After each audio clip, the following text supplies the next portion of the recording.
F'sessjoni ta' mistoqsija u tweġiba fiċ-Ċentru Nazzjonali Laburista, il-Prim Ministru mexxej Laburista wieġeb għal domandi li sarulu minn diversi persuni dwar temi differenti.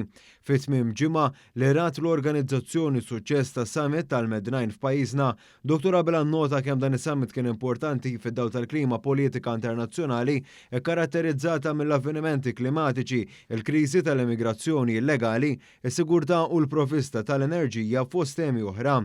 Il-Prim Ministru stqar li mal-pajjiżi tal-Afrika ta' fuq wieħed irid jara opportunitajiet ta' kooperazzjoni fosthom fil-qasam tal-enerġija. Waqt li kien qed iwieġeb mistoqsija relatata mal-qasam soċjali, il-Prim Ministru enfasizza l-importanza li l-Partit Laburista b'mod partikolari l-politiċi fih danu jibqgħu man-nies u jassistu għal bżonnijiet tagħhom.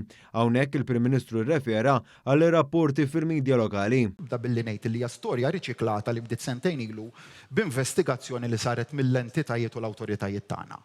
U l-awtoritajiet tagħna għamlu investigazzjoni kif kellhom jagħmlu fejn sabu li kien hemm allegati irregolaritajiet resqu lil persuni l-qorti aktar minn sena ilu, jiġifieri qed nitkellmu hawnhekk dak li suppost ġie żvelat illum fuq xi ħaġa li ilha quddiem tinstema b'mod pubbliku miftuħ quddiem il-qrati tagħna għal aktar minn sena u fejn sabu illi l-affarijiet saru bl-aktar mod leġittimu. Il-pulizija allura ma resqetx il-ħadd ieħor. U hemm min huwa imressa issa. Għall-mistoqsija li saritlu minn żagħżugħa dwar inizjattivi li jinċentivaw żgħażagħ jibdew in-negozju tagħhom, Dr. Abel stqar li l-Gvern immexxi minnu se jibqa' jkun ta' spalla għal qasam tan-negozju f'pajjiżna.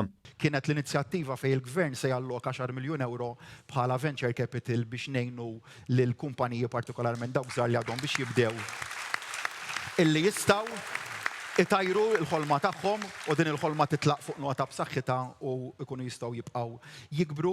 Il-Prim Ministru kien mistoqsi wkoll minn anzjan dwar l-għolli tal-ħajja u stqar li din it-tema qed tkun fuq fom il-mexxejja li jiltaqa' magħhom. Għalhekk il-Gvern ħa numru ta' miżuri fosthom żamm stabbli l-prezzijiet tal-fjuwil u l-elettriku ta' wkoll l-ogħla żieda fil-pensjonijiet, żied il-benefiċċju addizzjonali għall-għolli tal-ħajja għal dawk li jifilħu l-inqas u wessa l-in-work benefit fost miżuri oħra. Dwar il-fenomenu f'numru ta' każijiet, il-prezzijiet ta' affarijiet ta' kuljum huma superfiċjali, appella biex ħadd ma jipprofetta minn din l-isfida, speċjalment fl-oqsma tal-mediċina u tal-ikel. Għall-mistoqsija li saritlu dwar ir-rimi ta' skart b'mod illegali, il-Prim Ministru rrikonoxxa l-isfida u nnota li t-tisħiħ fl-infurzar biss mhux biżżejjed. Però nappella hekk għas-sens ċiviku. U nemmen li dak huwa l-ikbar game changer aħna li jista' jkollna. Iktar ma n-nies ikollhom sens b'saħħtu ċiviku fihom, aktar l-immaniġġjar tal-iskart se jkun wieħed suċċess. Imxejna mill-proċess l-antik tal-ġbir tal-iskart tal-wieħed ta' reġjonalizzazzjoni, nemmen li kienet bidla illi kienet meħtieġa. Is-sens ċiviku fin-nies huwa evidenti li saħħaħ. Għaliex? Għandek riżultat ta' tant persentaġġ il fuq li għandna fl-ammont ta' skart li huwa riċiklabbli.